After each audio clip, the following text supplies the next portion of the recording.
സദൃശവാക്യങ്ങൾ 20. വീഞ്ഞ് പരിഹാസിയും മദ്യം കലഹക്കാരനുമാകുന്നു. അതിനാൽ ചാഞ്ചാടി നടക്കുന്ന ആരും ജ്ഞാനിയാകുകയില്ല. രാജാവിൻ്റെ ഭീഷണം സിംഹഗർജനം പോലെ. അവനെ കോപിപ്പിക്കുന്നവൻ തൻ്റെ പ്രാണനോട് ദ്രോഹം ചെയ്യുന്നു. വ്യവഹാരം ഒഴിഞ്ഞിരിക്കുന്നത് പുരുഷന് മാനം, എന്നാൽ ഏതു ഭോഷനും ശണ്ഠ കൂടും. മടിയൻ ശീതം നിമിത്തം ഉഴാതിരിക്കുന്നു. കൊയ്ത്തുകാലത്ത് അവൻ ഇരയ്ക്കും, ഒന്നും കിട്ടുകയില്ല. മനുഷ്യന്റെ ഹൃദയത്തിലെ ആലോചന ആഴമുള്ള വെള്ളം. വിവേകമുള്ള പുരുഷനോ അത് കോരി കുടിക്കും. മിക്ക മനുഷ്യരും തങ്ങളോട് ദയാലുവായ ഒരുത്തനെ കാണും, എന്നാൽ വിശ്വസ്തനായ ഒരുത്തനെ ആർ കണ്ടെത്തും? പരമാർത്ഥതയിൽ നടക്കുന്നവൻ നീതിമാൻ, അവന്റെ ശേഷം അവന്റെ മക്കളും ഭാഗ്യവാന്മാർ. ന്യായാസനത്തിൽ ഇരിക്കുന്ന രാജാവ് തൻ്റെ കണ്ണുകൊണ്ട് സകല ദോഷത്തെയും പേറ്റിക്കളയുന്നു. ഞാൻ എൻ്റെ ഹൃദയത്തെ ശുദ്ധീകരിച്ച് പാപം ഒഴിഞ്ഞ് നിർമ്മലനായിരിക്കുന്നു എന്ന് ആർക്കു പറയാം? 2 തരം തൂക്കവും 2 തരം അളവും രണ്ടും ഒരുപോലെ യഹോവയ്ക്ക് വെറുപ്പ്.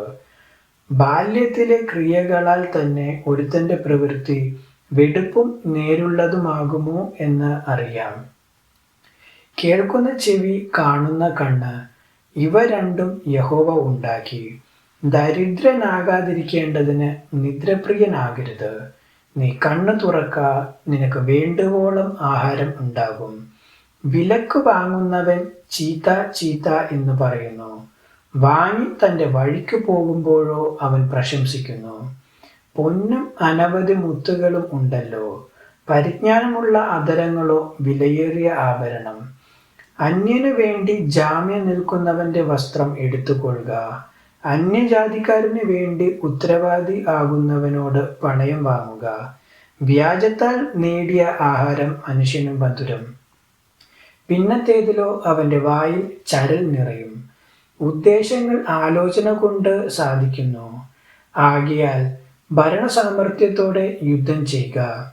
നുണയനായി നടക്കുന്നവൻ രഹസ്യം വെളിപ്പെടുത്തുന്നു.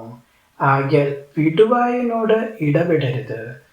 ആരെങ്കിലും അപ്പനെയോ അമ്മയെയോ ദുഷിച്ചാൽ അവന്റെ വിളക്ക് കൂരിരുട്ടിൽ കെട്ടുപോകും. ഒരു അവകാശം ആദിയിൽ ബന്ധപ്പെട്ട് കൈവശമാക്കാം, അതിൻ്റെ അവസാനമോ അനുഗ്രഹപ്പെട്ടിരിക്കുകയില്ല.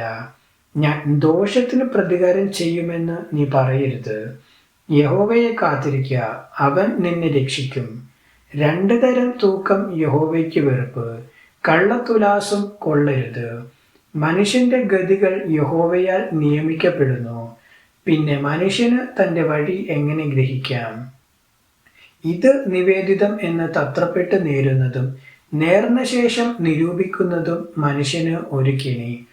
ജ്ഞാനമുള്ള രാജാവ് ദുഷ്ടന്മാരെ പേറ്റിക്കളയുന്നു. അവരുടെ മേൽ അവൻ മെതിവണ്ടി ഉരുട്ടുന്നു. മനുഷ്യന്റെ ആത്മാവ് യഹോവയുടെ ദീപം, അത് ഉദരത്തിന്റെ അറകളെ ഒക്കെയും ശോധന ചെയ്യുന്നു. ദയയും വിശ്വസ്തയും രാജാവിനെ കാക്കുന്നു. ദയകൊണ്ട് അവൻ തൻ്റെ സിംഹാസനത്തെ ഉറപ്പിക്കുന്നു. യൗവനക്കാരുടെ ശക്തി അവരുടെ പ്രശംസ, വൃദ്ധന്മാരുടെ നര അവരുടെ ഭൂഷണം. ഉദരത്തിന്റെ അറകളിലേക്ക് ചെല്ലുന്ന തല്ലും പൊട്ടിപ്പോകത്തക്ക അടിയും ദോഷത്തെ അടിച്ചു വാരിക്കളയുന്നു. ദൈവവചനം തുടർന്നും കേൾക്കുവാൻ ഈ വീഡിയോ ലൈക്ക് ചെയ്യുകയും ചാനൽ സബ്സ്ക്രൈബും ചെയ്യുക. ദൈവം നിങ്ങളെ അനുഗ്രഹിക്കുമാറാകട്ടെ.